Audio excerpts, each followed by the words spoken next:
Good evening and welcome to the 985 Workbench. I am W3MOW and my name is Mike, and I'm happy to be your host tonight. I'm located in the village of Sadsburyville in beautiful Chester County, Pennsylvania. We meet here every Monday night at 8 p.m. on the W3GMS Parkersburg repeater. The frequency is 146.985 megahertz, and the PL tone is 100 hertz. For those stations that use tone squelch on receive, the repeater uses a tone squelch of 94.8 hertz. Newcomers are very welcome, and we encourage all stations to check in. When you get a moment, take a look at the repeater website located at www.W3GMSrepeater.com, as it has a lot of information including technical articles, pictures of 985 users in action, and repeater etiquette and history. Now here on the Workbench, we focus on answering general amateur radio questions and discussing topics of radio theory and operation. Additionally, we'll be asking each station to make some general comments about what you did in amateur radio in the past week. So when you check in tonight, we ask you to indicate if you have a question, and even if you don't have a question, we ask you to check in and give some general comments. After all stations have checked in, we'll go into our general comments portion of the Workbench using a roundtable-like forum, kind of like what we do on Thursday nights. After each station gives their general comments, we'll move on to stations with questions. Then we'll listen to the station with the question, and then once the question is heard by the group, I'll call out to the Workbench for a station to get us started with the answer portion of the question. Once the question is answered satisfactorily, we'll move on to other stations with questions. Please remember the Workbench is the time and place to ask those in-depth questions, so please don't hesitate to ask. Keep in mind the question portion of the Workbench is a directed net. So I ask you to wait to be recognized by me, the net control station, before beginning a transmission. And this is just to help us handle your questions efficiently and keep the net running smoothly. However, there may be times where two stations need direct communication for additional questions, general statements, or just some follow-up. So I ask you to do that if necessary and just pass it back to me, the net control station, afterwards. We do have a few quick things to remember here on 985, and the first one is to click, wait, then talk, and this is just to make sure we don't miss the first few syllables of your transmission. Also, we need you to let up on the PTT from time to time, something like this, as the repeater has a 3-minute timeout timer. And finally, at the end of your transmission, turn it back over to net control. Before we begin tonight, I'd like to thank all the stations that volunteer as hosts for the Workbench and the Roundtable. If you'd like to host either the Workbench or the Roundtable in the future, please reach out to one of us and we will gladly get you on the schedule. Lastly, I ask you to please join Ron, W3GMS, this Thursday at 8 p.m. as he is hosting this week's session of the 985 Thursday Night Roundtable. At this time, we're going to start the check-in process. During the check-in process, there may be some longer pause on my end, and that's just me doing some administrative actions to the check-in list. So I will be back shortly. We're going to begin now. Remember to indicate if you have a question for the group. And again, if you don't have a question, that's fine, but we ask you to check in anyway and give your general comments. So we're going to start the check-in process now with digital stations only at this time. So digital stations only, All-Star Echolink stations wishing to check into the 985 Workbench, please call now. This is W3MOW. W1RC, good evening. I have no questions, and maybe I'll have an answer, so I'll be standing by. W1RC, Marblehead, Mass. W8CRW, no question.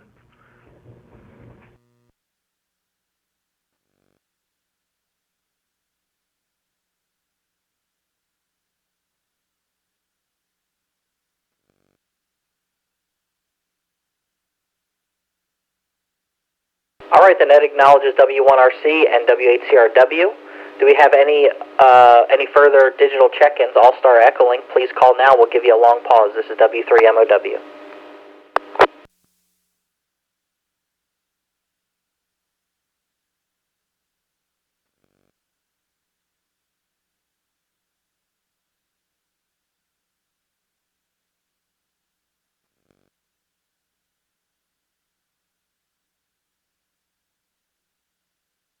All right, nothing heard. At this time, we're taking all check-ins. All check-ins for the 985 Workbench, please call now. The Alpha 3, Victor Echo Echo, WA3VEE, no questions. C3SCY, Kilo Charlie 3, Sierra Charlie Yankee, no questions. KC3RFG, Jim in Malvern. No questions, Mike.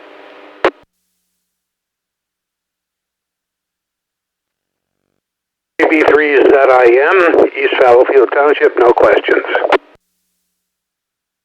KB3ILS, I have a question. AB3AP, no questions.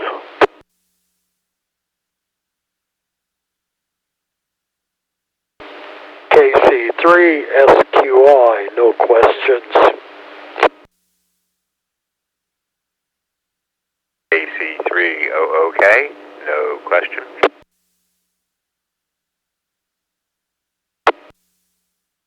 NA3CW, no questions.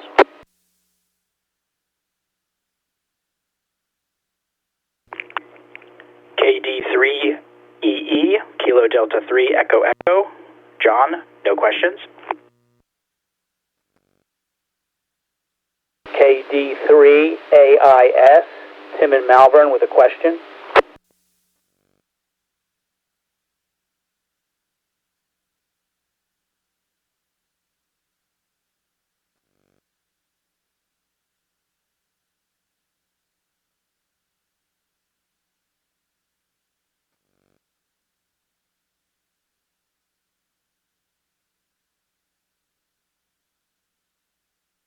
Okay, very good list thus far.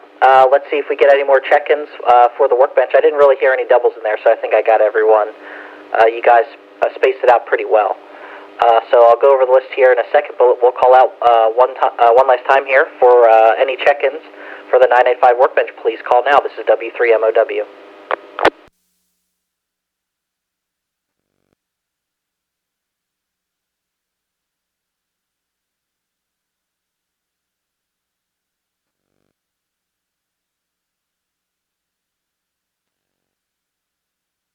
Okay, nothing heard. I'm going to run through the list as I have it, and then I will call out one last time. I'm only going to make one administrative change, and that's going to bring Luke at the top. So I'll run through the list as I have it. So Luke, you're going to go first, KC3SCY, Luke. Then it's going to go to Mike, W1RC, and then CR, W8CRW.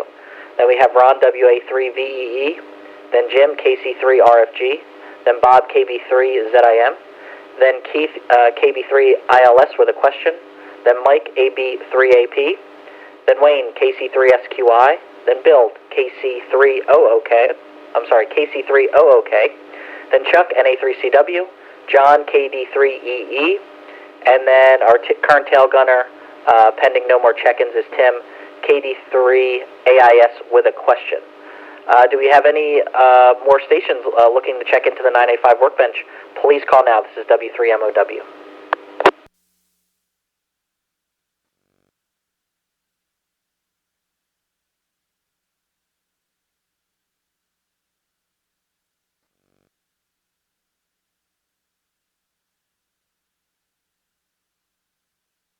All right, nothing heard. We're going to get into our general comments portion of the workbench. So just give us some brief comments about what you did in amateur radio in the past week or whatever else you'd like to share. If you forget the station who comes after you and you didn't write it down, that's fine. Have no fear. Mike is here. Just pass it back to me and I'll get it to where it needs to go. So we'll start off with Luke. Good evening to you, Luke, KC3SCY. This is W3MOW.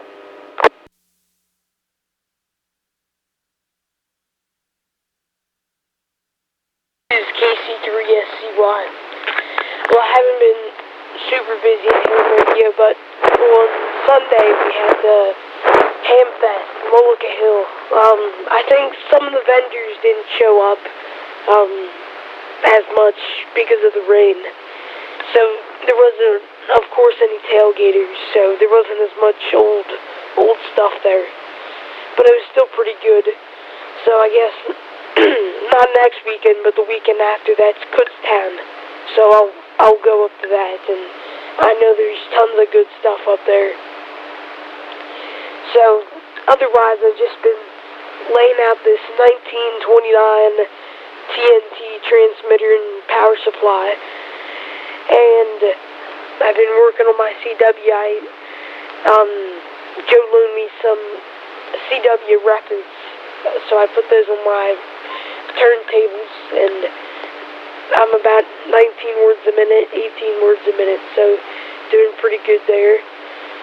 Well, I'll keep it moving, and I think it's over to W1RC, and I guess today I'll only be in for one round. I still got a little bit of homework to do. So, yeah, over to W1RC. Mr. Mike, this is KC3SCY. Very good evening to everybody on the workbench. Yeah, Luke, that's the way it goes with some Hamfest flea markets. Outdoor venue, and you get rain. We say in New England, well, it's New England. You know, you don't like the weather, you wait 5 minutes, it'll change. But the good thing is, too, you go to some Hamfests, and if it starts to rain at the Hamfest, you get some excellent deals. Because guys want to sell the stuff and go home, and they're out there, and it's raining on their stuff. And boy, you can use that as a bargaining tool to get some really, really good prices. So sometimes a little rain is good at a Hamfest. But, you know, it's the way it goes. And there is a lot of good stuff out there. It's a lot of good stuff. NearFest is coming up in about 3 weeks, and we're all looking forward to that up here, and we're all excited about it. And, hope to see some of you guys from down there in PA going up to MA. So over to CR, W8CRW to take it. This is W1RC on the workbench.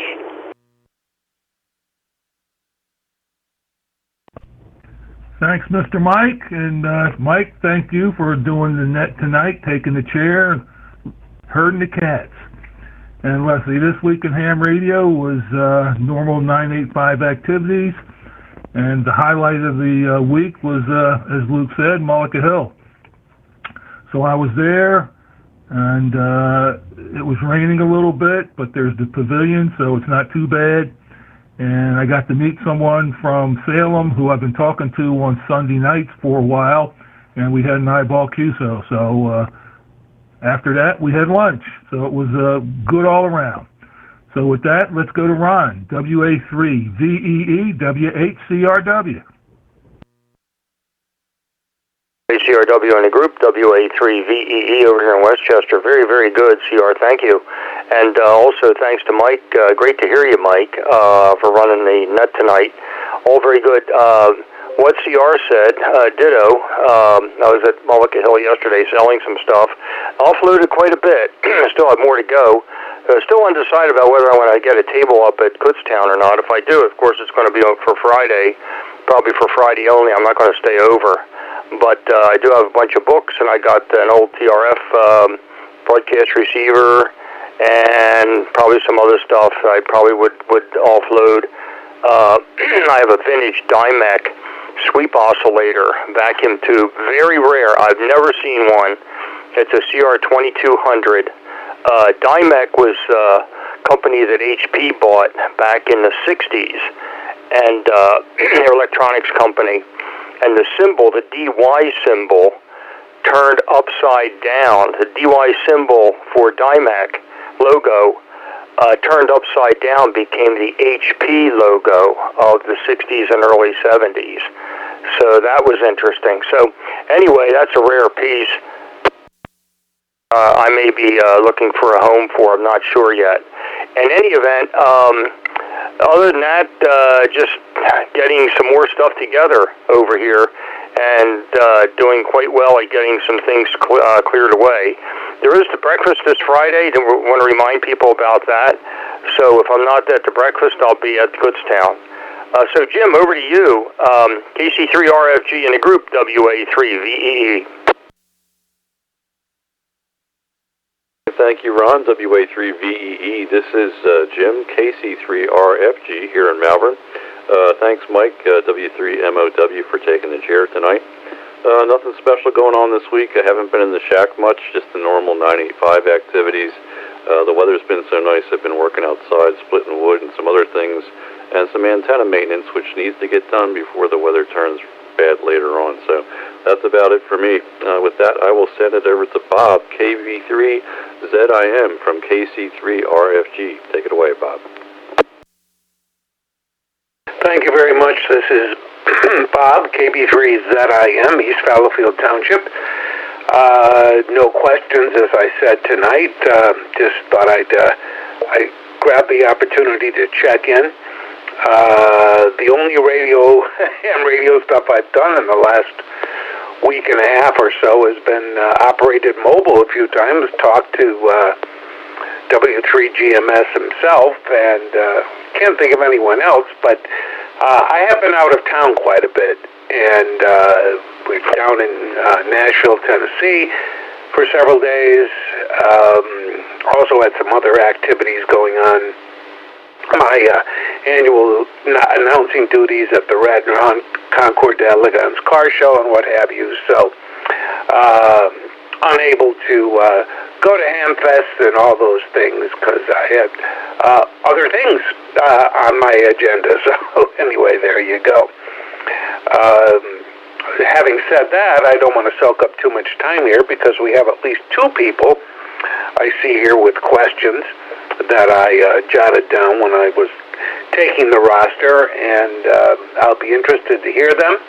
I'll be listening here while I'm busy at the shack/office doing other things. So I hope everybody's doing well. This week coming up looks like a beautiful week weather-wise, so antenna maintenance or anything like that, boy, this is now the time to do it. Not beastly hot and sunshine and good weather. So thanks for indulging me here, and I'll turn it over next to, let's see, KB3ILS from KB3ZIM. ZIM in the group, KB3ILS. Good evening, everybody.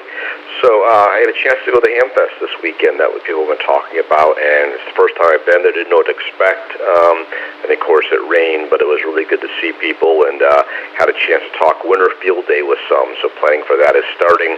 Caught up with Bob in 2HM. If you know Bob, he's an amazing CW op that comes out for Winter Field Day.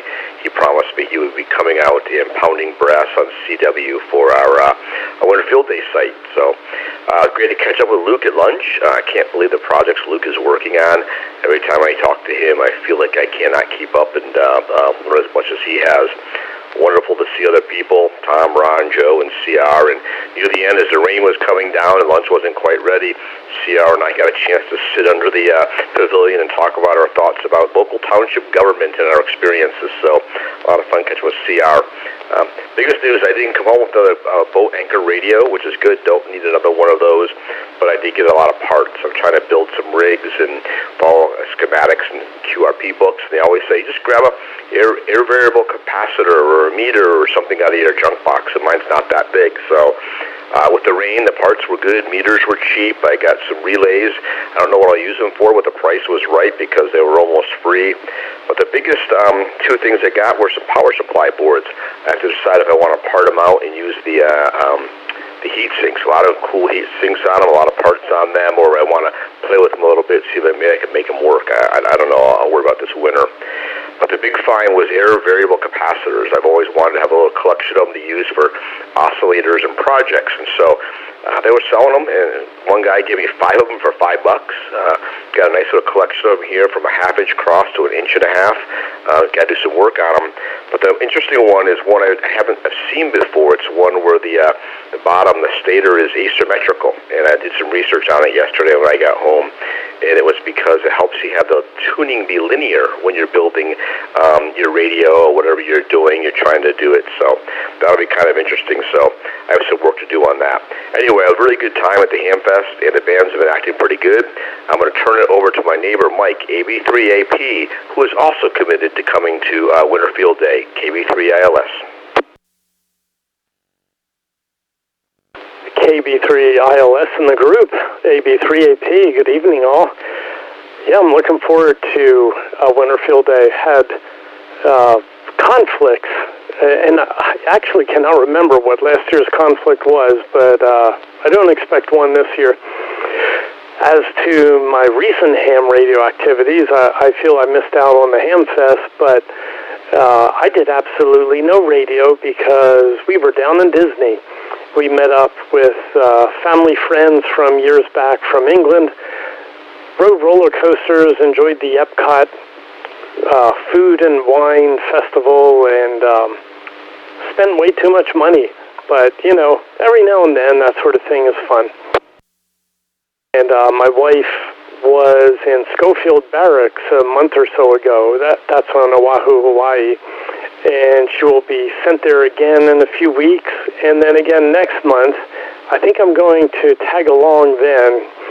And then the month after that, or 2 months in January, she gets sent down to Orlando yet again. I'll tell you, the Army doesn't usually send you to such nice places, so she's enjoying this while it lasts.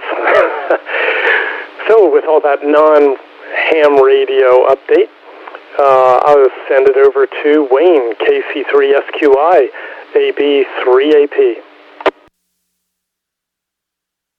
Thank you, Mike.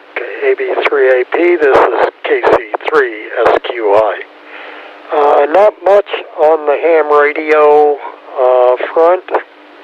Did a little bit more on the antenna mast, but I tripped on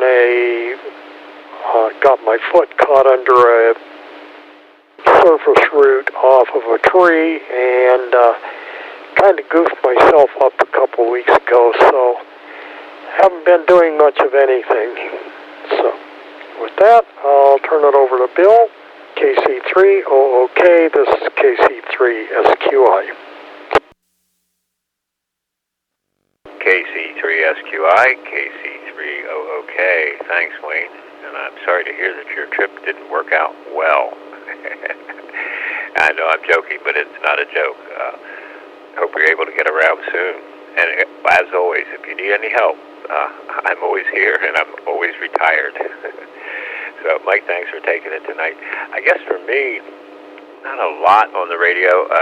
Did the 95 nets. I guess Saturday night I was net control for the Simplex net. That was a lot of fun. And I was, net control last night for the Lancaster County Welfare net as well.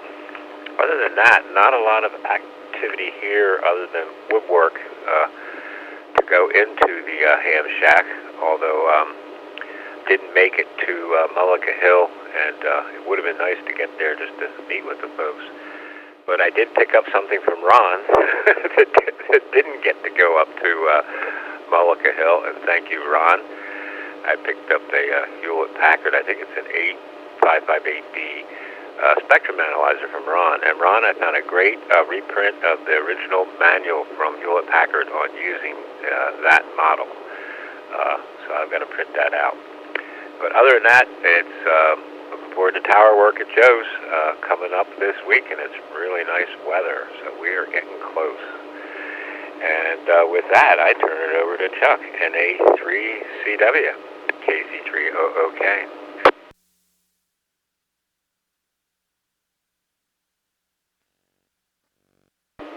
Leave in a pause in case somebody wants to jump in. This is NA3CW.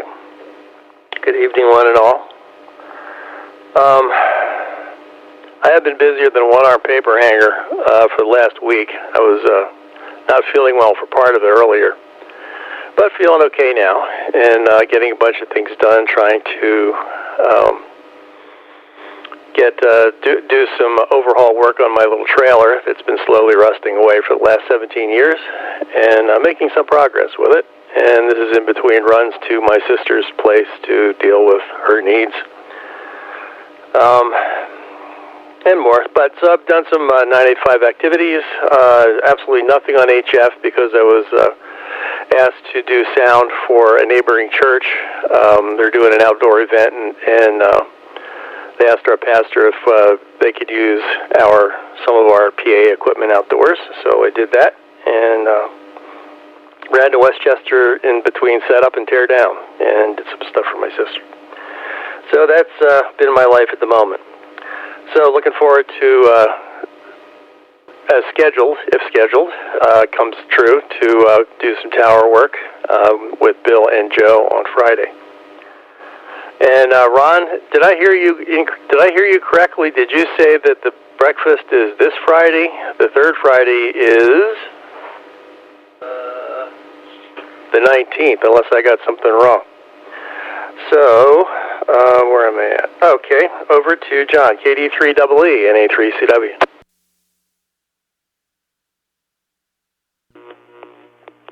Thanks, Chuck. This is John, KD3EE, in Landisville. I tried tonight to get in through with RF, but didn't quite make it, so I'm on All-Star. I keep trying every once in a while. Even if I could do it before the net, it doesn't work during the net then. So here we are.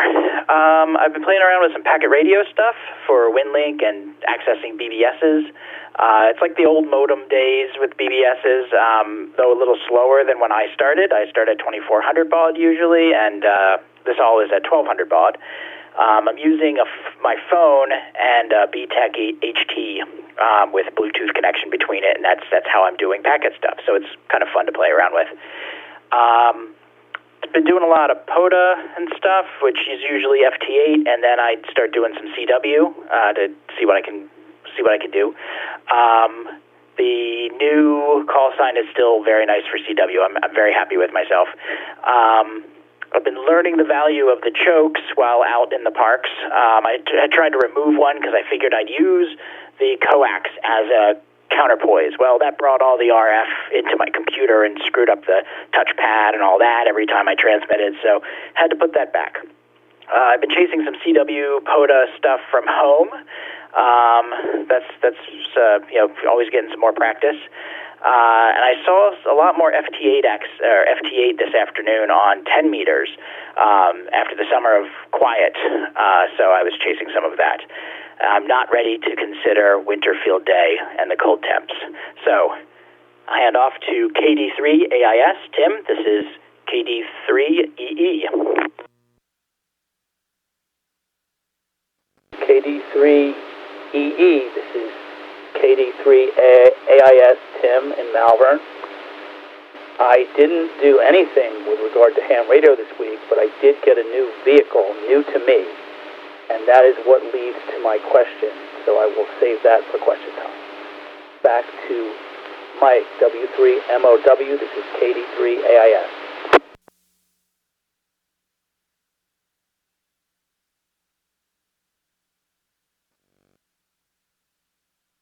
All right, very good. KD3AIS and the Workbench is W3MOW. Great comments all around. Glad to hear everyone is nice and busy in amateur radio and with other things.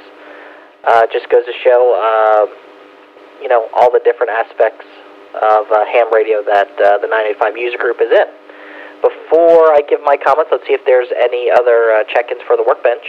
If you'd like to check in, like to give some general comments and participate in the question portion of the net, please call now. This is W3MOW. 3MOW, this is KC3YSM, a little late to the party, but checking in.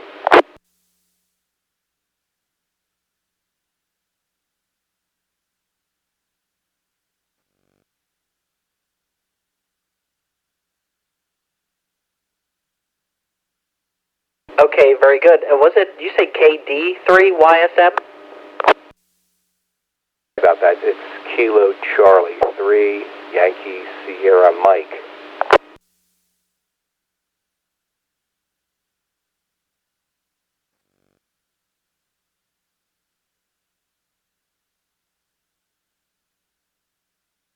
Very good, Steve. Got to that time.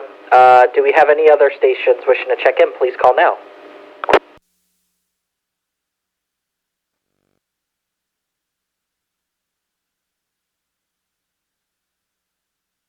Okay, nothing heard. Steve, I'll let you make your comments and then just pass it back to me when you're done. KC3YSM, this is W3MOW. I appreciate it, KC3YSM, and been a little quiet. Certainly been busy with things on the home front, and tonight I'm late because I had my plumbing hat on for my son, so kind of scrambling around a little bit. Unfortunately missed the Hamfest. I would have liked to have gone to that. It would have been my first Hamfest, but things were in motion here at the house and just could not sneak away. But I do have a question that I'll throw out when the questions are ready, and I'll turn it back to you. W3MOW, this is KC3YSM.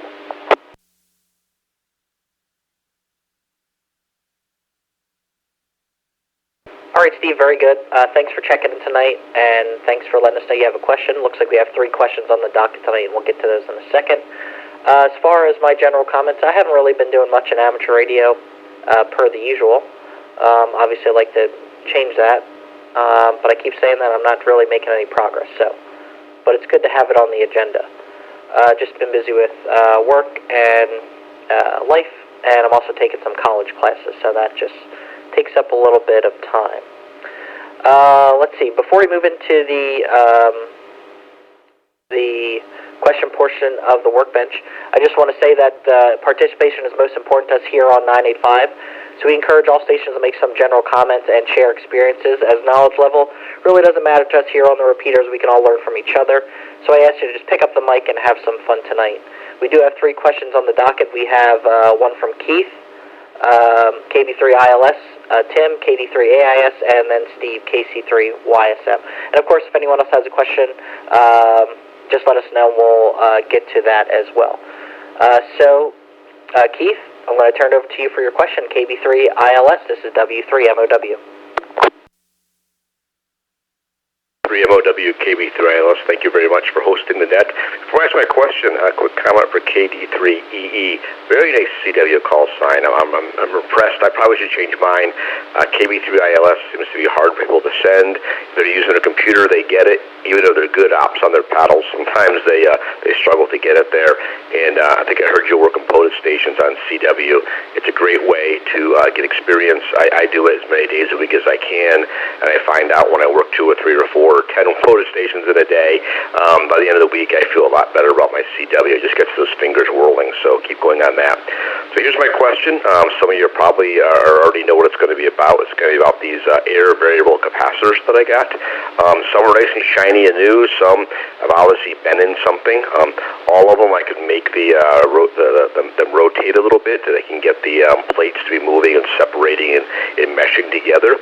But some of them could turn a little bit easier, quite a bit easier actually. And then some of the plates, I guess, are a little bit discolored or oxidized. I was curious if there's any advice on how to clean these. I've heard deoxit in the past, but I think of that as a contact cleaner and deoxidizing things, but I swear people also squirt it into all parts of their boat anchor radios when they want something to move easier. So, simple question, how do you make them turn easier? Is there some particular lube on the ends?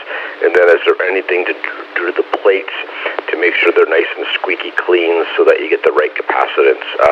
KB3ILS.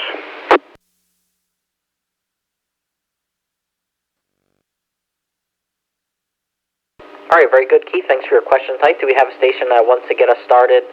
For Keith, please call now. WA3VEE.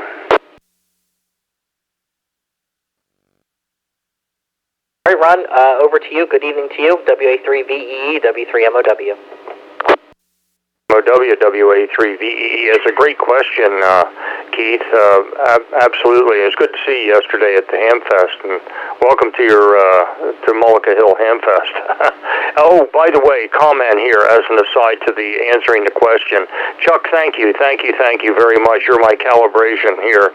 The breakfast is not this Friday. It is the following Friday. It is on the 19th. So I'm like a week ahead, and so thanks, Chuck, for that correction. Absolutely. So no breakfast this Friday. It's the following Friday on the 19th. That is indeed the 3rd Friday of the month, so appreciate that. Okay, generally when I have sticky things like that, there is a electronics friendly lube that is by the same company that makes the deoxit, and that is Kaig Labs or Hosen. I think it's Hosen or HOSA, HOSA. And that is one lube that you can use in there. I've used it before. Somewhat debatable. Okay, do you want a petroleum product? Do you want this? Do you want that? But nonetheless, I've used that very, very sparingly, and that has worked. As far as the plates are concerned, not sure if the oxidation has any effect, but I'll leave that up for further debate. Back to you, Mike, W3MOW, WA3VEE.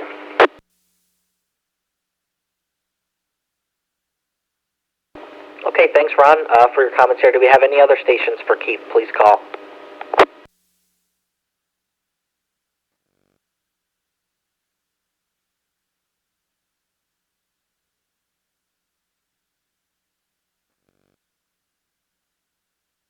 Nothing heard. Keith, we'll send it back over to you. W3ILS. Okay, that sounds good, Ron. I appreciate it. And what I'm thinking to do, some of them have a lot of dust on them, a couple one has cobwebs on them. Probably just use the air compressor to blow it out, and then I'll look up. I've heard of that Keg Labs before. That's where the deoxit comes from. I'll see what they have and got your point on using it sparingly. So I appreciate it. I'll turn it back to you, W3MOW. Thank you.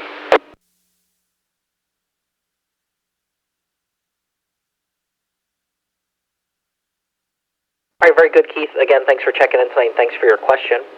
Glad Ron was able to help you out. We'll move over to Tim with your question, KD3AIS. This is W3MOW.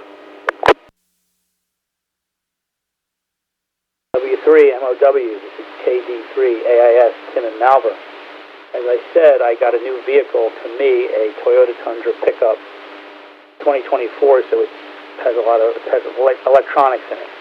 And in thinking about putting a radio in there, there are blank buttons on the dash next to things for like the high beams and stuff for extra capacity. So I just started thinking about putting a radio in, and could I connect a wire to the switch and then connect that to the fuse box, which I can see has extra spots, thinking about it like a home. But then I Google and I see people putting radios into their cars and saying they'll put a relay in later. And then I won't bore you with all the Googling that I did, but if I were to connect, in theory, a wire from the switch to the dash to the fuse box, is there no relay in there? And then what is the relay? Why use a relay instead of a switch? Is it just because most people don't want to connect to the fuse box, or they can't? So I think my question is, what's the difference between a relay and a switch, and why use a relay instead of a switch in a car radio installation? 3ZIM.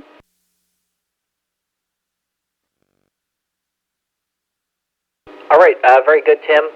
Thanks for your question tonight, and it looks like we have Bob to get us started, so Bob, we'll send it over to you. KB3ZIM, this is W3MOW. Go ahead, Bob. Thank you. After decades of wiring cars and doing all sorts of stuff with electricity in cars, the last part of your question is a very simple one, and that is, sometimes, depending on the equipment you're trying to connect, it has to do with the current demand. Some of these switches may not be able to handle the current load that something would be drawing on that switch or on the wiring for that switch. You know, if you have a switch with 22 gauge wire and you're connecting it to a transceiver that is going to draw 20 amps or something. I mean, that may be a little bit exaggerated, but the point is, so that's where, a very low current relay coil can operate a very high current capable set of contacts in a relay. That's the reason why. And I have had a lot of cars, and have some now, where I've actually direct, like, for example, headlight clusters that were going through the switch while I replaced them with high current relays, and the brightness of the headlights and everything increased dramatically, and also the wiring didn't heat up and the switch didn't heat up anymore, because the relay, secondary part of the relay, the current handling capacity of the relays handled the current much better that the headlights draw. And headlights can draw quite a bit of current. So at least that one part of the question, I can tell you, based on decades of experience, is that why use a relay instead of just a switch when the current draw is high enough that the contacts, the switching contacts in a relay, might handle that much better and much more efficiently. So that's the final part of your question, and that's the reason why. Back to net control. W8CRW. All right, very good, Bob. Thanks for your comments. And go ahead, CR. We'll send it over to you.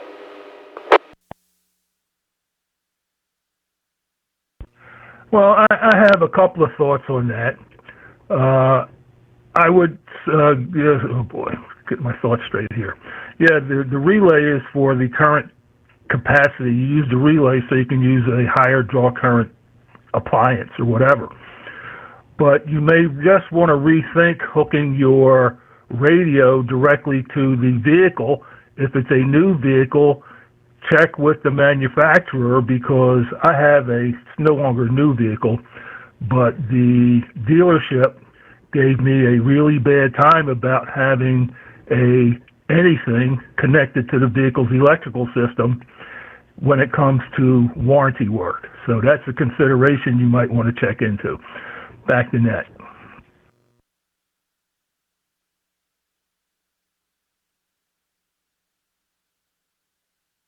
All right, thanks, CR, for your comments. Do we have any other stations with comments before we send it back over to Tim? Please call.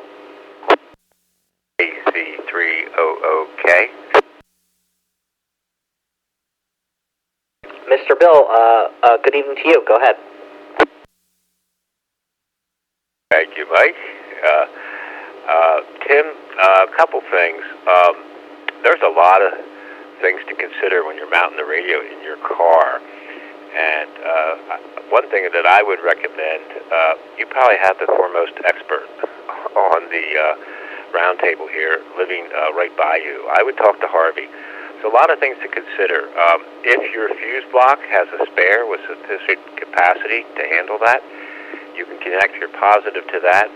Some vehicles, and I'm not going to go into details because I don't completely understand it, but I know that some vehicles, like for example, if you went right to the battery, you hook the positive to the battery, but you hook the negative to a chassis ground, because some have sensing on them, even when the car is off. So the other thing I want to caution is, because it's a problem with my Toyota truck, there's some great spots to get in there to mount things, but you got to get past an airbag, so be very careful when you get under that dash or start trying to route things.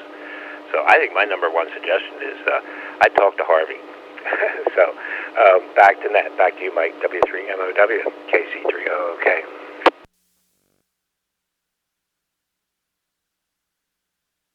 C3SQI.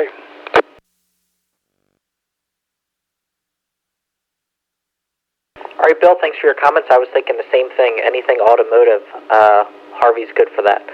Over to you, Wayne. Good evening to you. KC3SQI, this is W3MOW. Okay, thank you, Mike. One of the other things to consider is, are you going to use this off of the vehicle battery, or do you also, or would you rather use it off of a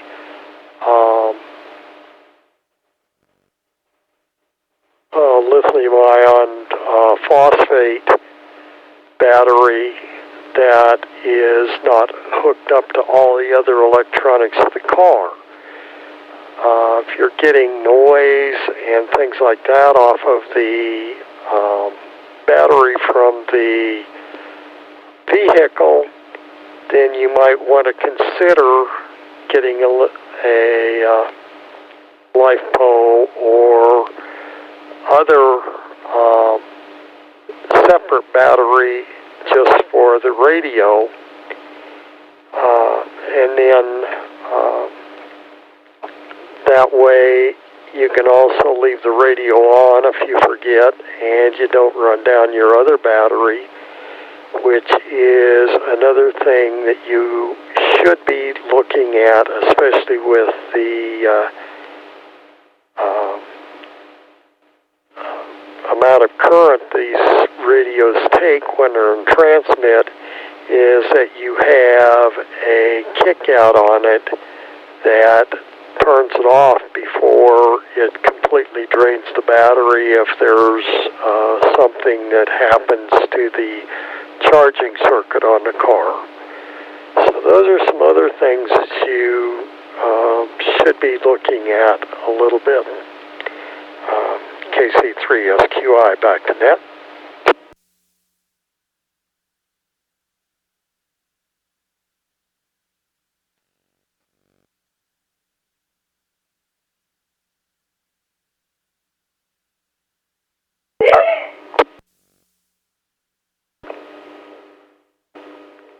All right, Wayne, thanks for your comments tonight. Sorry I got distracted by my wife. She was being silly there. Do we have any other stations with comments for Tim before we send it back over to him? Please call. KC3YSM. WA3VEE, shoehorning in here. Very good. I like this. All right, so we'll go over to Steve first. And Steve, if you remember, just after you give your comments, you can pass it right over to Ron. If not, you can send it to me and I'll pass it over to Ron. But go ahead, Steve. Good evening to you, KC3YSM. This is W3MOW. Okay, thank you, Mike, and I will pass it over to Ron when I'm finished. But I will echo Wayne's comments. I have a very, very simple process in the truck. I have 150, and I've got a small LiPo4 battery in the car, and it was as simple as mounting the radio in the back seat, running cables to the battery, and a wire up to the radio, which sits in the front seat, and it's separate from the battery under the hood, and it works fantastic. So food for thought, very, very simple process, and it's separate from the electronics. And Ron, I'll pass it over to you, WA3VEE. This is KC3YSM. YSM in the group, WA3VEE. First of all, Steve, it's great to hear you. And yes, we are long overdue for getting together. What Steve said, I've got right now 4 radios in my van, and I had 3 in my previous van, and I probably will end up with 6 radios. None of them are connected to the vehicle power system at all. I've got 2 LiPo batteries that power everything, and the reason is because there's a lot of sensing that's going on. And again, talk to Harvey and see what he says. He's the expert on automotive. But I divorced all the stuff, all my radio stuff, power-wise, from the actual vehicle. I even have an inverter in there for 120 volts, a pure sine inverter. So all that runs off of separate, completely separate LiPo batteries. That's my input. Of course, that's what I do. So just sharing that for consideration. Not recommending it or saying this is what you should do, just saying that it's been very successful for the past, I don't know, let's see, now 11 years I've had this kind of operation. Back to you, Mike, and thanks again for running in that. W3MOW, WA3VEE.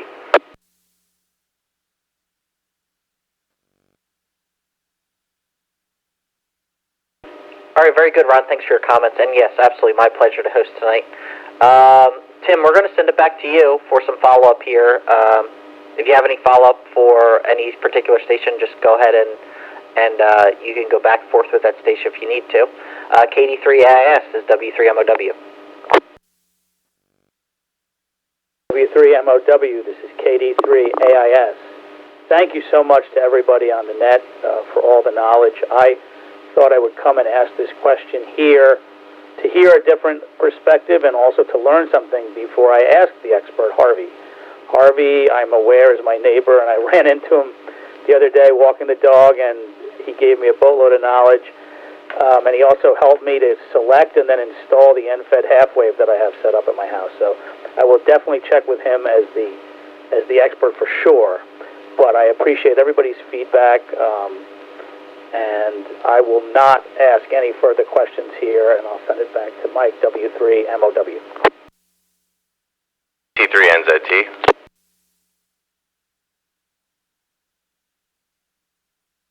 Harvey, KD3AIS. Tim, I'm sure we'll talk later and I'll get into more of the specifics, but for the benefit of the group, I didn't hear everybody's comments, so if I'm repeating something that somebody said, please give yourself credit. I didn't hear all of them. I was actually changing a diaper while listening on Echolink. So my phone's not that loud, so I may have missed some people's comments, but for the benefit of the group, I'll just give a couple of reasons why the relay issue is popular. Installing a relay is popular. When you run a switch that interrupts a circuit, a power circuit like that, especially a high current power circuit, you're running larger wires, and the connections on the backs of those switches are typically they're blade connections. They're okay, but you're going to get heat. Definitely going to get heat. Even the good switches, they're going to generate heat. The switch will be hot to the touch. And there's additional wires that have to be jumpered on the backs of the switches from the function as they're designed. A lot of the switches, when they're on, they want to have a little bit of a backlight and things like that. It requires a lot more wiring than if you do it otherwise. The reason we use a relay, Tim, is because typically high current connections are for the engine junction box. That's not usually inside the vehicle. Inside the vehicle would be the body controller, and there's usually another one in the trunk. Those fuse panels are smart fuse panels, and they typically handle 20 amps or less. In the engine, there are higher current fuse boxes. So if you can imagine the relay, you're using low current to control high current, but you can share powers and grounds in certain situations. So if you were to put a relay near the engine junction box, which is on a Toyota pickup, that would be typically where your battery is, and they'll typically use what's called a J-case fuse. They start at 40 amps and go up from there. They're good, strong fuses. So if you were to have a relay in the engine compartment to control your radio, you have a power feed from the fuse box, a high current power feed with good thick wires. It's going to the relay. And then the power side of the control side of the relay, the little tiny coil that's drawing milliamps, nothing. It can also steal power from that same power line because it's very low current. And then you're actually only running one wire from all of that mess that you've done in the engine compartment, which you're going to be in there doing anyway because you're hooking it to a large power source. You're running one tiny little wire, 20 gauge, 22 gauge, into the vehicle, which is very easy to run. It's not carrying current, so there's no heat.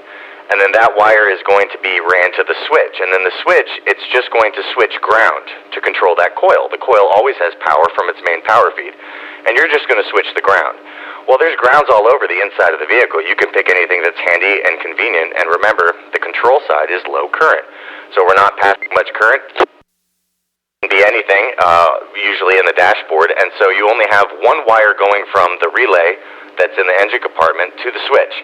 The other side of the switch is just grounding to anything inside the vehicle, which would usually be the frame of the dashboard. But it's going to be right behind that switch panel where those auxiliary switches are on your vehicle. So it's a lot simpler. It's easier to run the wires. It's less heat. And instead of having multiple connections that are controlling the voltage supply to your radio, that side of the radio is pretty much permanent, and you're just messing with the control side of the relay inside the vehicle. So that's all I wanted to explain about the relay thing. I didn't know if that had gone into. There's lots of ways you can do this, like Ron and I think CR said they run separate batteries. You can, but it's also very easy to use the vehicle itself. I just wanted to explain why people say they're going to put a relay in later. Anyone that's done auxiliary stuff will find out that the heat, the connections, it's just more reliable when you're dealing with low current versus high current. Back over to Ned. This is KC3NZT.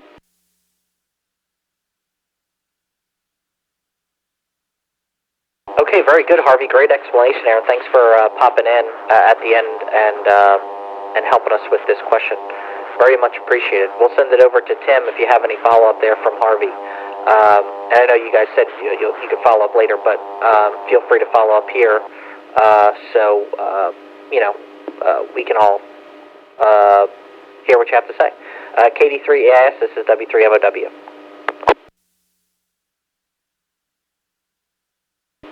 Sorry if I doubled with you there, Mike. Thank you for running the net. KD3AIS to W3MOW.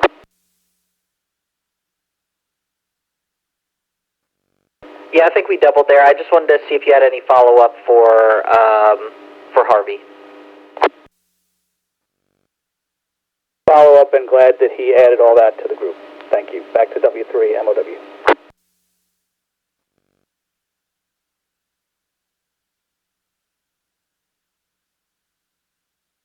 All right, very good. Well, thank you, Tim, for checking into the net tonight, and thanks for your question. I also appreciate all the stations coming in to assist with that one. It's great to hear everyone's comments for the mobile install. We'll move over to Steve. Good evening to you, KC3YSM. This is W3MOW.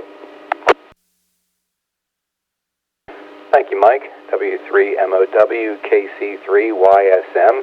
And a question for the night. I don't know if it's a question, a suggestion, or even maybe an ask. But, so, I haven't done a whole lot on ham radio, but I have dabbled a bit in HF, and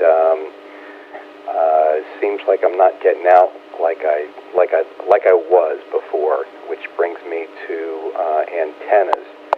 And is it my antenna? Do I need to have an antenna analyzer on it? I don't have an antenna analyzer. And I guess the question I have, or the ask I have is, you know, we had a great coax connector tech at the field day site. And would it be feasible, and I know everybody's busy, Ron, you're like I think, Chuck, you said you're a one-arm paper hanger. My dad used to say that all the time. But, you know, would it be fun to have an antenna day or half day at the field day site? People bringing their antennas, talking about how to use the antenna analyzer, you know, what makes it tick. You know, I've got a 17 whip chameleon that I'd like to get fine-tuned, and I've read, but there's nothing like being in the field and having someone show you really, okay, let's get on 20 meters, 40 meters, this is how we do it. I think it'd be fun, and I guess it's a suggestion and open for feedback. I know we've got many experts on this call tonight and on other nets, and just want to throw that out there to everybody. Back to you. This is KC3YSM Mike, W3MOW.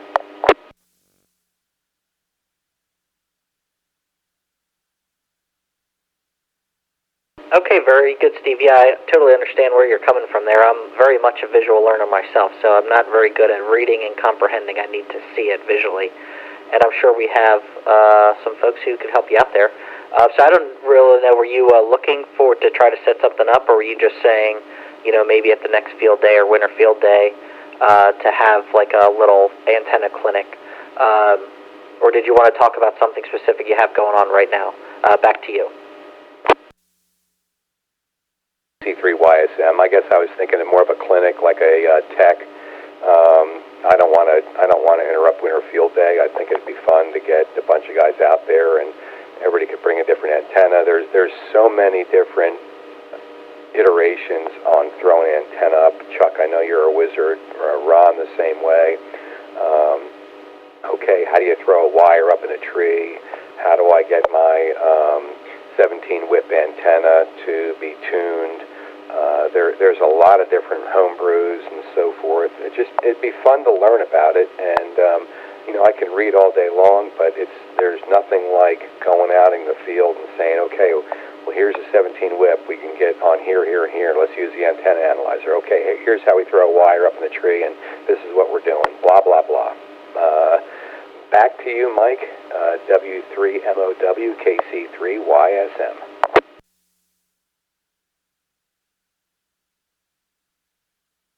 Okay, now I understand you, Steve. Yeah, so that sounds like a really good thing to do, and I'm sure we'll have plenty of interest. The only thing is I just don't know where to go from here, so I don't know. I'll send it out to someone on the workbench to answer. Is this something, I know there's some, there are certain stations handling certain, you know, like events on the 985 spectrum, so, and I don't know who that person is off the top of my head. I don't know if there's something we can have Joe send out to the group or have Joe organize, but if anyone knows what we can do to maybe try to set something like this up where we do a little antenna type clinic, feel free to chime in, and maybe we could you know, kind of push this up and see where it goes. This is W3MOW. WA3VEE. Go ahead, Ron. W3MOW, WA3VEE. Steve, excellent idea. Just excellent idea. A couple different things, comments on what you said there. First of all, the bands have been up and down. So one thing you may want to do, and I'm sure you're doing this already, and this is for everybody actually, that's what I do over here, is you turn around on the bands and you find out that things sound relatively dead. First of all, take a look at the solar weather. I'll be doing a presentation on this at Kutztown in October. Take a look at what the band conditions are to begin with. We've had a few, a little hint. Try to tune in on the, Workbench, or rather the roundtable on Thursday night. That's all I'll say about that right now. I'll be hosting, so this might be a little pertinent to that session we're going to have this Thursday. Take a look and see if the band's actually open to begin with. That's the first thing.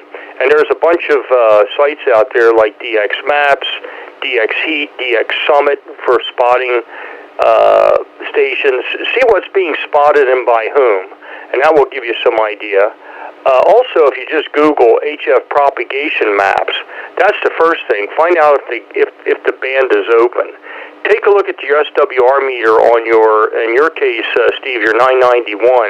Take a look and see what your SWR looks like, especially when you do your auto tune. So that's another indication as well. So I'm pretty sure your antenna is still up. It should be up. We pulled pretty hard on those end ropes over there. So it should be up in the trees back there. So take a look at that. And also, one other thought. Hold on. A clinic would be very good because there's obviously more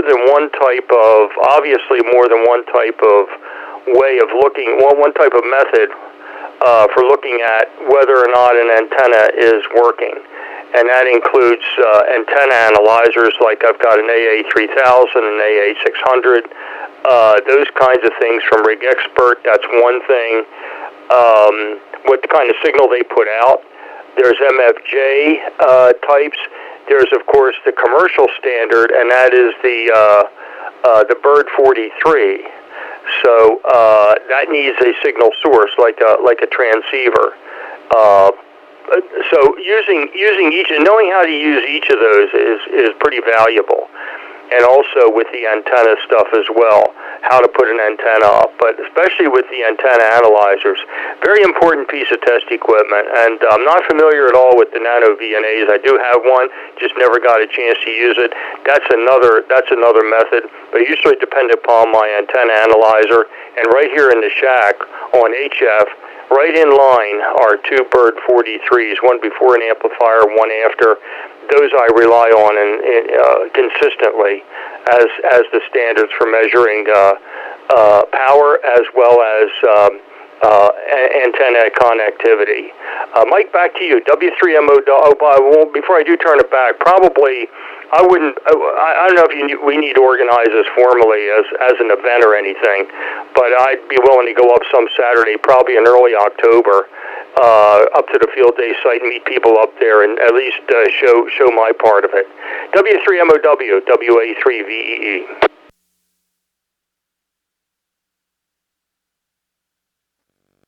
Okay, very good, Ron. Yeah, that sounds good to me. Steve, do you have anything else there? Or before that, do we have anybody else for comments for Steve regarding that? If you do, please call.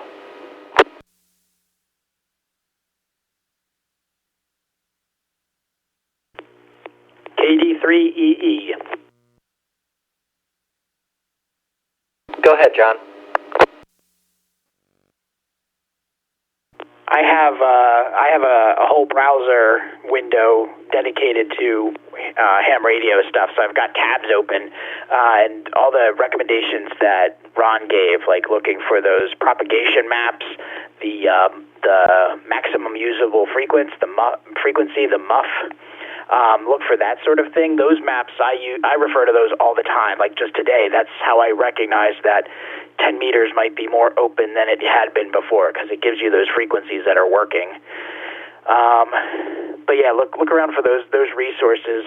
We could share more of them in person. If you're coming to the lunch, not this week, or no, sorry, the breakfast, not this week, but next week, I'd be happy to bring a few things along and play around in the parking lot with you. I'm sure others might play along if you don't want to wait too long, and it's closer for some of us. That's all. Yeah, I'm trying to think what else. Oh, QRZ has a colorful little square that gives you band openings. So yeah, watch those sorts of things for just solar events, and because those will close down bands. There was news September 1st. There was some news that there was a closing for a little bit. So yeah, it might not be your antenna. Back to you, KD3EE.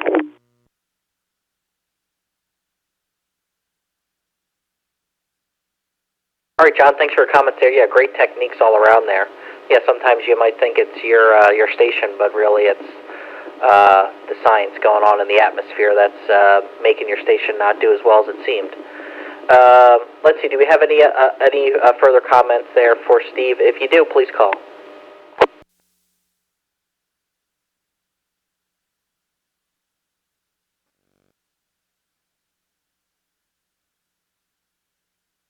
All right, nothing heard there, so it sounds like we got some plans in place for sure.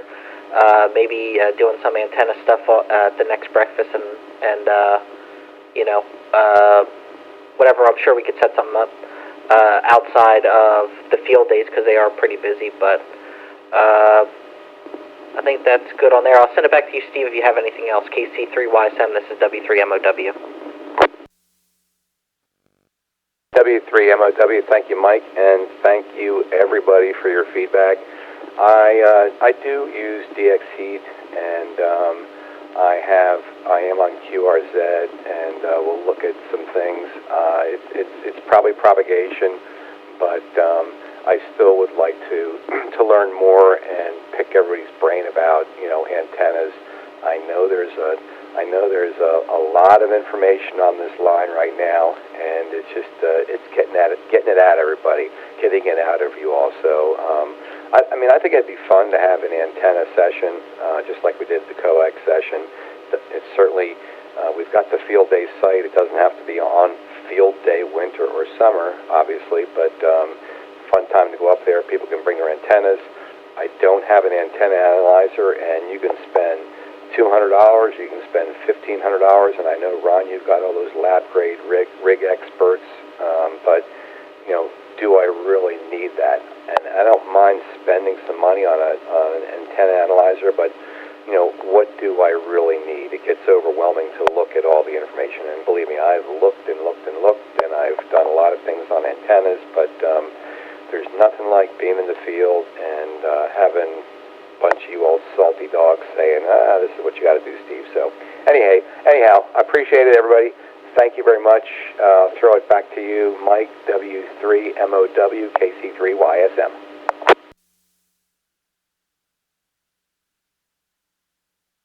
Yeah, very good, Steve. Thanks for checking in tonight. Thanks for your question and your suggestion on the clinic there. Hopefully, in some way, shape, or form, it gains some traction in the future, and everyone can have a nice day learning about antennas.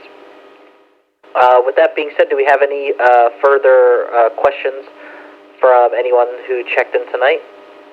If you do, please call. C3SQI. Go ahead, Wayne. Okay, Ron, if you're going to do something like that, I just got one of the verticals with a tunable base coil, and so I would be more than willing to loan that to you, because that would be a very good, easy thing to be able to,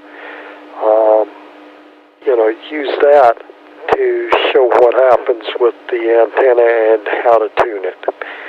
So, just let me know if you need it. KC3SQI. 3VEE for a quick reply, Mike. Absolutely. Go ahead, Ron. MOW on the group WA3VE. Wayne, thank you so very much. I don't know what your schedule's like next. Well, I'm not sure I'm going to be at the next breakfast. Yeah, we'll coordinate offline. And that's we'll leave it at that. Thanks very much. I probably will take you up on the offer, and we could probably meet up somewhere. I don't want to tie the rest of the net up here, but yeah, we'll coordinate. Thanks so much for the offer. Back to you, Mike. W3MOW WA3VEE.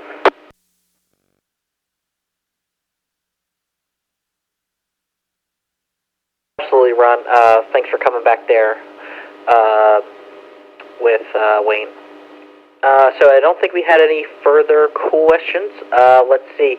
Before we close down the net and go for more check-ins, because I'd like to see if we could get anyone listening out there to check in as well. Before I do that, do we have any? Does any station who checked in tonight have any comments for the good of the group? If you do, please call now.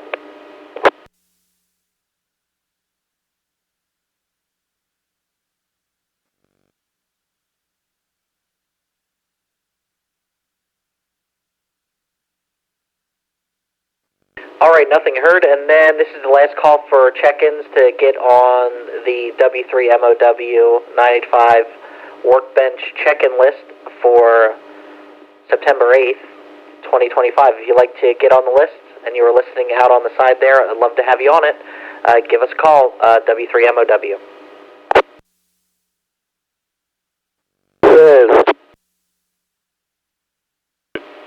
Alpha 3 Lima Hotel. Didn't really run radio, spent a lot of time in the hospital with the doctors, AA3OH.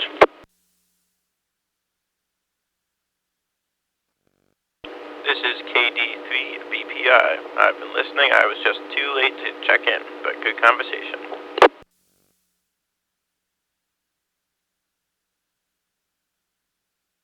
Okay, very good. I got Leon, AA3LH. Glad to hear you, Leon. You're sounding very good, and I hope you're feeling better. Then the station after Leon, I didn't quite get it. You were a little bit lower there, so I had to turn my volume just up a little bit. Can you come back with your call one more time, please? Certainly. This is Simon, KD3BPI. Back to you, W3MON.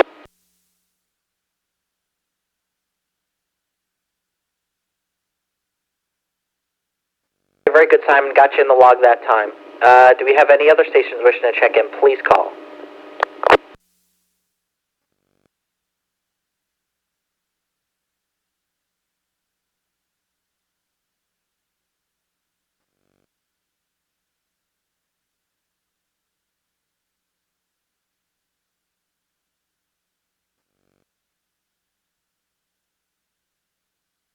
All right, nothing heard. So this is going to conclude, we're going to conclude the workbench at this time.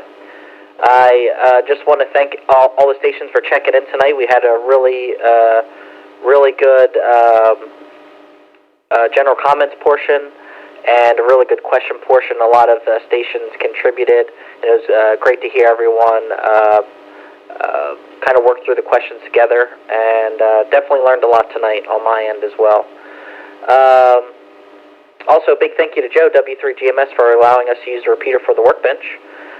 Please remember to join us again this Thursday at 8 p.m. for the 985 Roundtable, as Ron will be hosting WA3VEE at 8 p.m. Let's see, what else here?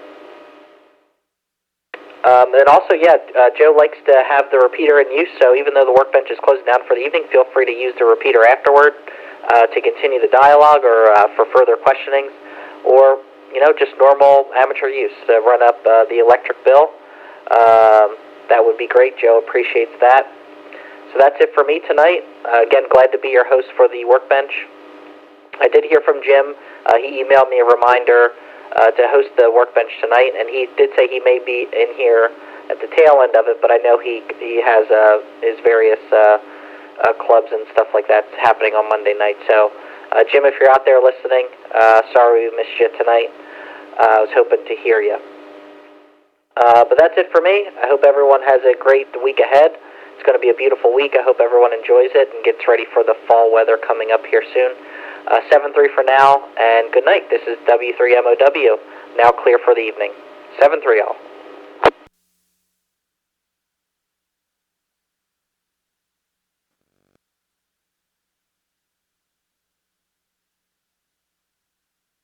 WA3VEE, KC3OOK. KC3OOK, WA3VEE. I didn't do very well selling your stuff yesterday, Bill, so I do have it in safekeeping, though. You must have priced it too high. Do you have it more than $1? It's $0. And I said, I'll take any kind of currency, wet or dry. Isn't that interesting? Well, throw it in the trash can. I have people do that to me. Here, I got some stuff for you, and I look at, oh, you're just dumping it here instead of putting it in your trash. But that's great, Ron. Well, I hope you had a good time. I wanted to let you know, I was looking online, and I lost it. I just found it again. I tried searching for manuals for the HP, or the spectrum analyzer, the 55B. Couldn't find much, and I actually just searched to Hewlett-Packard themselves, and I came up with something called the HP Memory Project. Are you familiar with that? Back to you, Ron. You discovered the gold mine. Yes, the HP Memory Project, indeed. There is phenomenal stuff on that particular site. And I'm going to look right now here and see if I could dig up a manual. Also, you may want to try Keysight, KEYSIGHT. I think I told you the history there. It might have been Simon I was telling the history to. And Simon, if you're listening, I'm not ignoring you for sure. Great to see you and Summer yesterday at Mullica Hill. What a lovely lady you have there, indeed. So we'll continue that one in the future here real soon. But yeah, let me see what I can find. Is that I don't remember, and I don't have the pictures in front of me right now. I could pull them up on Smuggy Mug, but is that an HP 8558? Is that the nameplate designation on that spectrum analyzer? If not, please correct it. WA3VEE, KC3OOK. Yeah, it's 8558B, Bravo. And I'm using Edge. Well, I guess right now it says I'm on Bing, whatever that is, Microsoft, I guess. I typed using the HP 855B, and it brought me up to, there's two sites, hpmemoryproject.org and qsi.net. And they both brought the same one up. And I did load the manual off a Keysight, which is the original manual, but the copy's a little rough. But this one is actually using it. It's written by HP, and it's spectrum analysis using the 8558B spectrum analyzer. So it's really good, Ron. Back to you.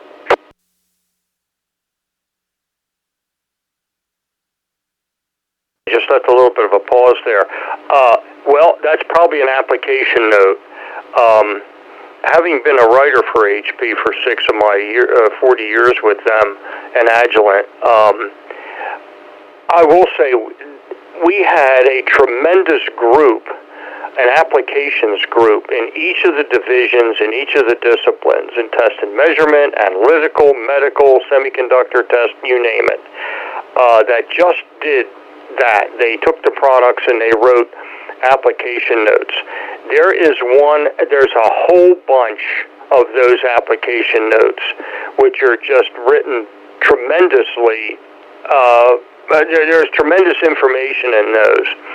And another one is basic spectrum analysis that goes along with that. I'm looking here also, and I do see some, it looks like the application note number 543, 44, 46, 44 on Google. I Googled HP 8558B Spectrum Analyzer, and yep, HP Memory Project comes up first. and then all these application notes come up. So yep, you're right. You're on the right track. I'll see if I could dig up a manual somewhere for that. I think I told you the story. I saw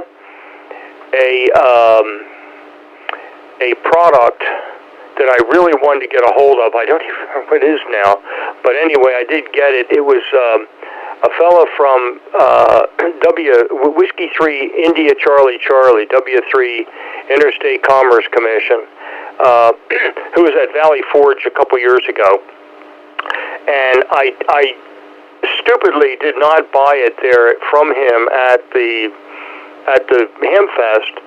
But I did find him via some search engines the following Monday, and so I looked him up, and he was up in Bucks County. I drove up there, and he had this and a few other pieces of equipment in addition to what I wanted, and so he actually gave me that spectrum analyzer. That's why the price was right on that one for you, and. In any event, he didn't have the documentation, but remiss in actually finding the documentation at the time, but I'll see what I could do. KC3OOKWA3VEE.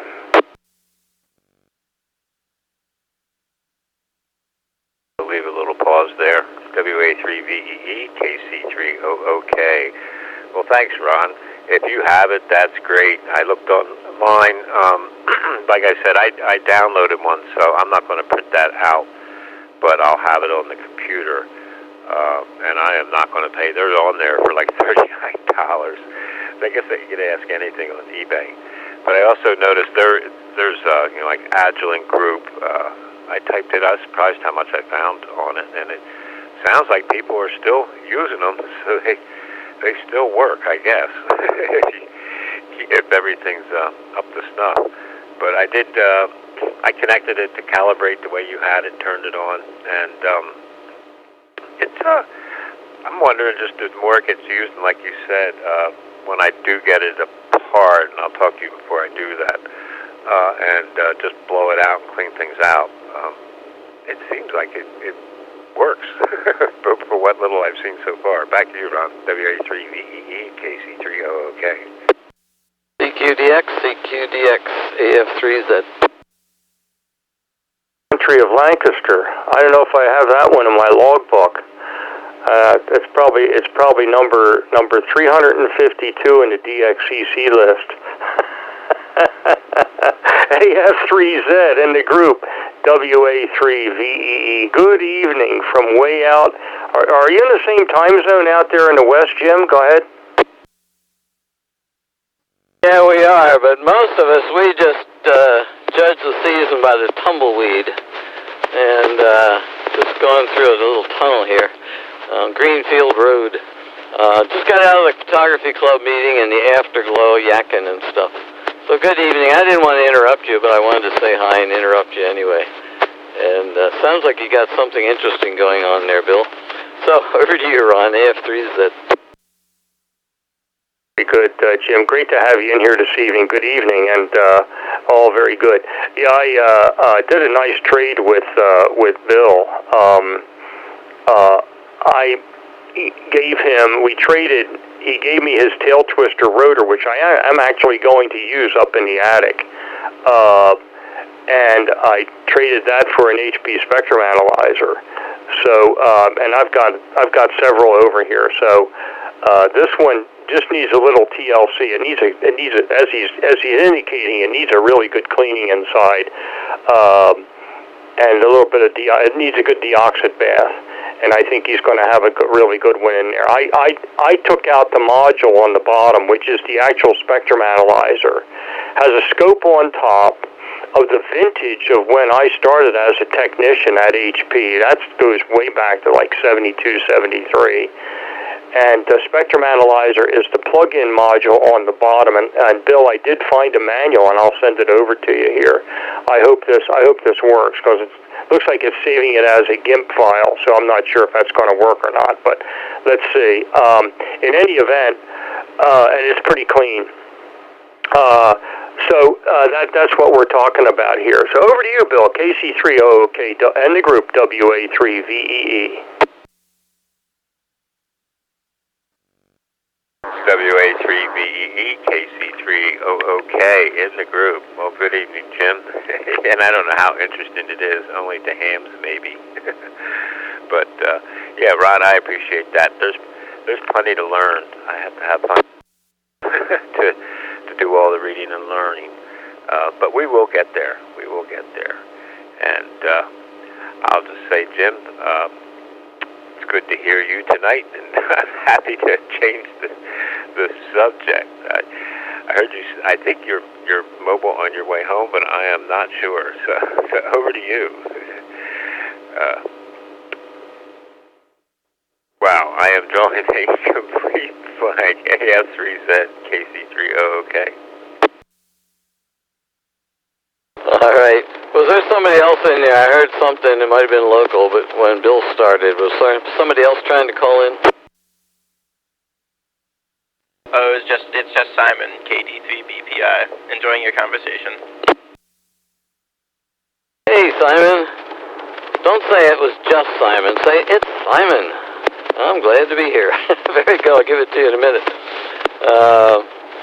But yeah, I am mobile. The fact that you weren't sure says it was a halfway decent signal, so that's good. I was on the end of Lancaster near Thaddeus Stephen College of Technology, and that end of things, a little farther out. So yeah, it sounds like fun. And you're right, some of these interesting things aren't interesting to everybody. But I find any piece of equipment that you get an old piece of equipment, it seems to come to life. That's always interesting. Over to you, Simon. I forget now. Is it KD3DPI, I think. AF3Z. AF3Z, KD3BPI. And thank you for the opportunity to cut in. I am right there with you on getting, you get old stuff online and see it work.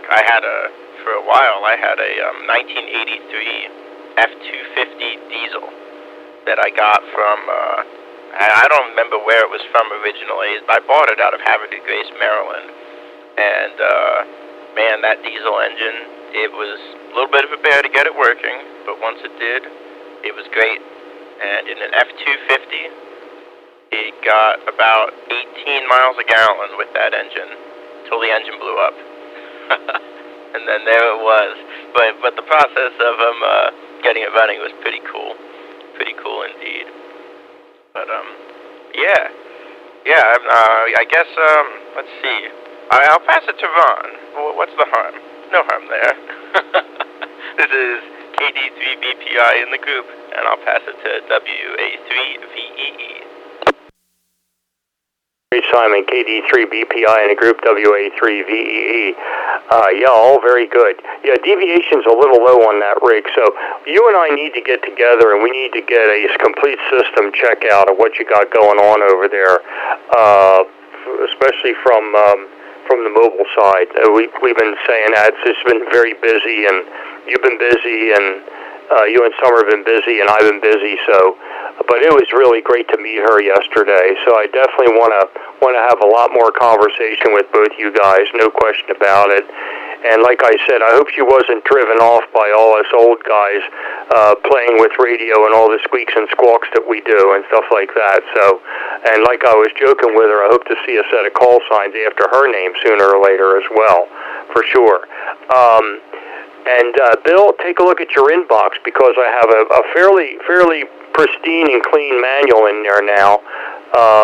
I find Google to be probably the best search engine, in my opinion anyway. I know a lot of people have political issues with Google, but it's still the best search engine I found out there. So that's where I found this. An HP Memory Project, boy, that is a wealth of information. And not only that, but I have all kinds of cross-references for chips that we used in design that we had rebranded with our part numbers rather than the actual generic number of the chip and all that kind of stuff. It's great for geeks like me who have a bench and actually work on some of this stuff. So take a look at your inbox and you'll find your, doesn't have to be right now obviously, but when you get to it you'll find a manual in there and see if that's what you're looking for. It's the manual for the plug-in part. It's only the spectrum analyzer. It's on the bottom because the scope on the top is pretty standard scope, so that's kind of what we have. Let me turn it over to you, and I think Jim is next in the rotation. KC3OOK in a group, WA3VEE.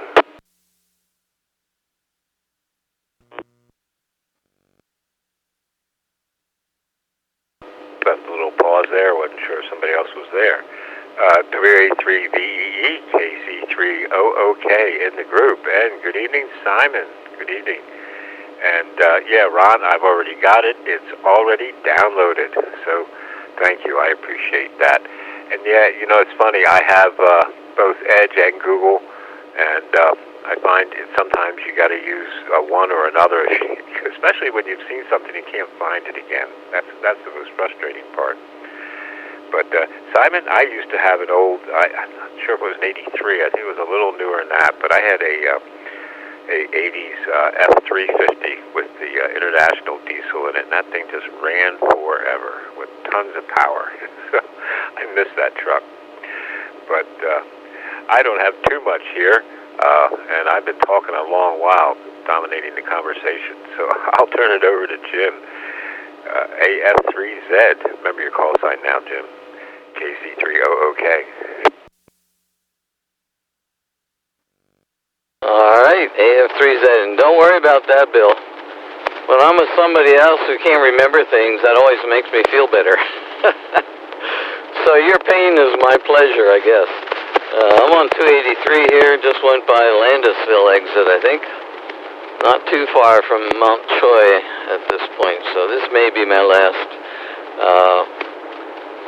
But yeah, I was on CW this morning with my friend up here, and we got to talking about projects we have to do, you know, and so many projects, just not talking about the ones I have to do, like the yard and stuff like that, but the ham radio things I have stacked up that I want to work on. I was asking about the Astron supply last Monday night. I want to get that cracked open. A while back, I was asking about an audio oscillator that was acting like a siren, and I haven't pulled that one apart yet. And a few others to get to. But anyway, it's fun. When winter comes, I'm sure I'll get to it, right? Don't be so sure. I just got to start making time for some of this stuff. So, anyway, I'm not sure what else to talk about, so I think I will back out of here. I'm not too long before I get off, and then I do get scratchier anyway. But good to hear you both, or you three now, and sorry I missed the workbench tonight, but we had a good meeting, so that was good. KD3 BPI, is that like blood pressure indicator? KD3 BPI, I'm not sure if I was thinking of APR, that's Paxton, APR. Anyway, I think it's KD3 BPI. Over to you, Simon. AF3Z and 73, everybody. Thank you, Jim, and 73 to you as well. I'm going to have to remember that. Blood pressure indicator. I like it. Though Ron's Brass Pounders International is also quite good. Though the international kind of, you know, that's like long. It's a long word to say on the air. Blood pressure indicator. I'll remember that. But anyway, yeah, Bill. The F-250 I had. I love to talk about it. So you know, if you're ever curious about it. I'm also curious about yours. That international diesel, mine had the 6.9 liter IDI, I believe it was called. And it had the mechanical Stanodyne rotary injection pump, which ran very well. Temperamental and not much power. At least mine didn't have much power except in first gear. In first gear you could pull a house down. But you know, I was going up a hill nearby Harper's Ferry once, and I had to go down from 4th to 3rd, which was a massive jump. You had to rev the thing to the moon to go from 4th at 55 to 3rd at 55. and leave a cloud of smoke, of course. But I think that might have also been the rear end was a very tall ratio, 3.07, if I remember correctly. And then it had the T19 4-speed. But great truck. And then the engine blew up, and I put in a 1993 International diesel. The last year they did the IDI. And that was a big job, swapping that engine out. Big old boat anchor of an engine. 1,200 pounds dry, if I remember right. But it ran great.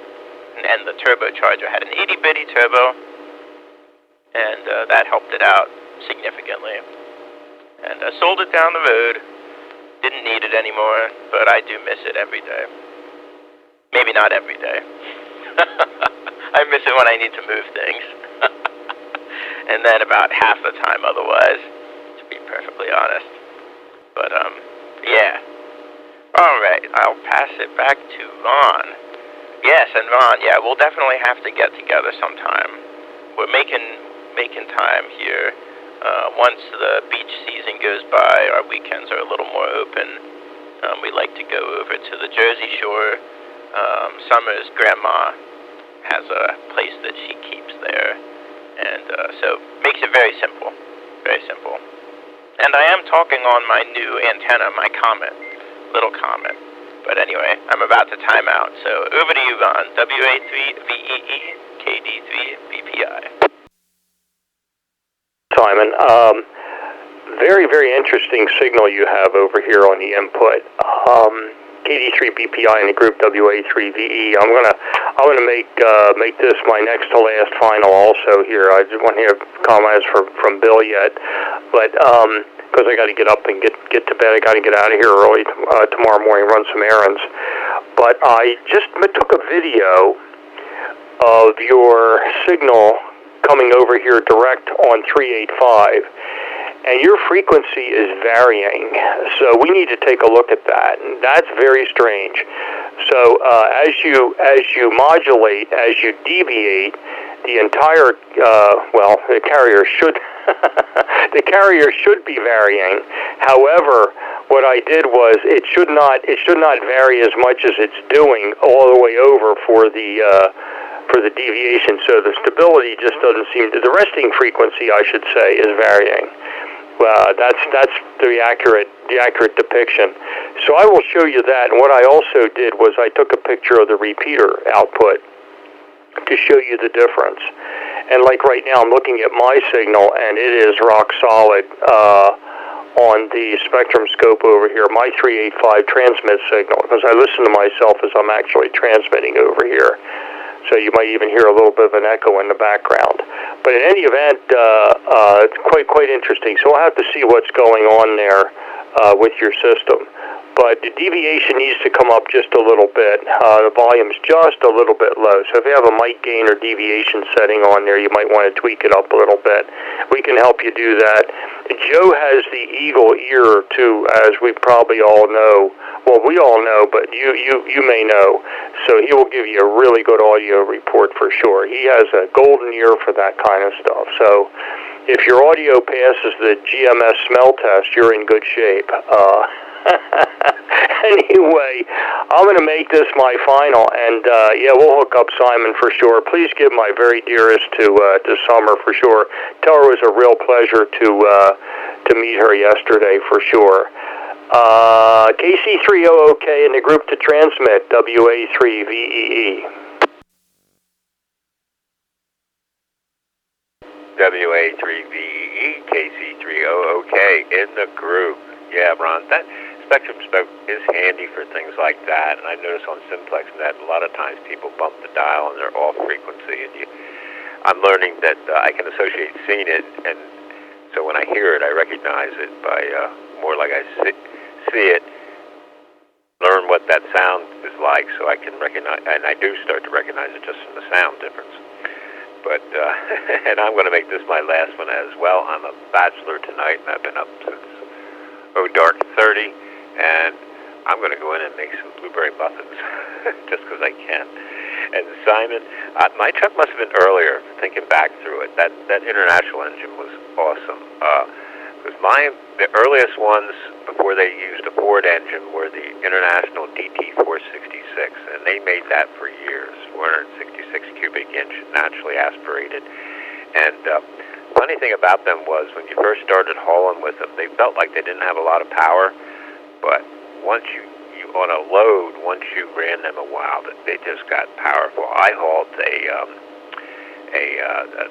21-foot, well, it was actually about 30-foot long horse trailer with 22-foot on the deck, and I hauled draft horses. And and I've actually pulled that hill that you were talking about in Harper's Ferry, and the other kicker is the one going from Pennsylvania into Ohio, up that big hill where you cross through West Virginia, Ohio, and Pennsylvania all at once.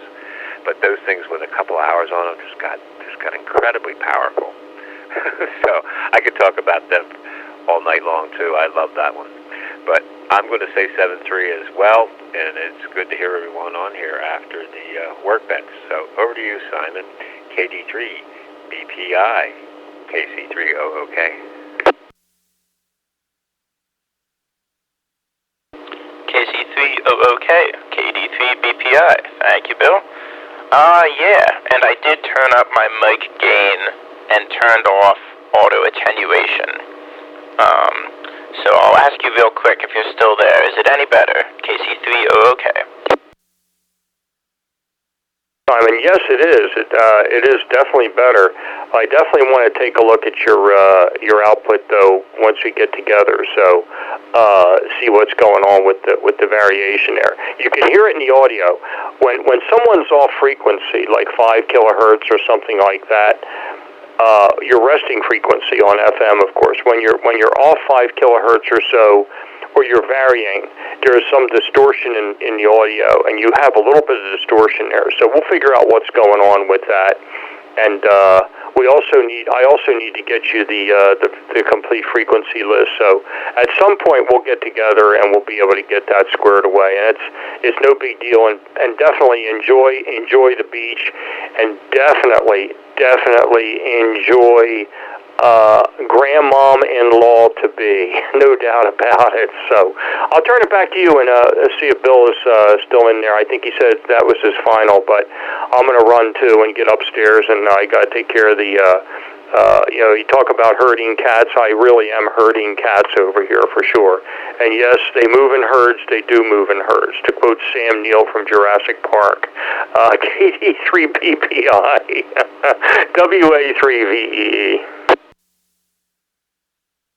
WA3VEE, KD3BPI, and yeah, that sounds great. I'll tell you two things that it could be. Number one, I have that frequency meter, or SWR meter, the Kenwood, on the radio right now. So maybe that has some more problems than expected. Seems to work from my end, but you would know better because you can hear it. The other thing is I have the ground radials of my antenna resting on a gutter, because that was the best way I could do it without some more parts. So that's where it is. But anyway, I'll let you go. This will be my final two, unless someone else is on here. But anyway, this is KD3BPI, and now clear, or WA3VEE if he has a final. Either way, I'll be clear. Have a good night, everyone. Sounds great, Simon. Yeah, what I'll do is I'll bring over frequency counter also, my B&K, which has just been factory calibrated, and it's pretty much spot on, because it looks like your resting frequency when you're not talking, your actual carrier is about a kilohertz low coming out of that radio. So we'll see what happens there. Anyway, I will talk to you later, and all good. I'm glad you came in tonight into the workbench for sure. It's always his sessions are always pretty good. There's no doubt about it. Some good questions tonight. So have a good one, and we will certainly be in touch soon. No doubt about it. And we got to set up a link between us here for sure. KD3BPI with KC3OOK sign, WA3VEE.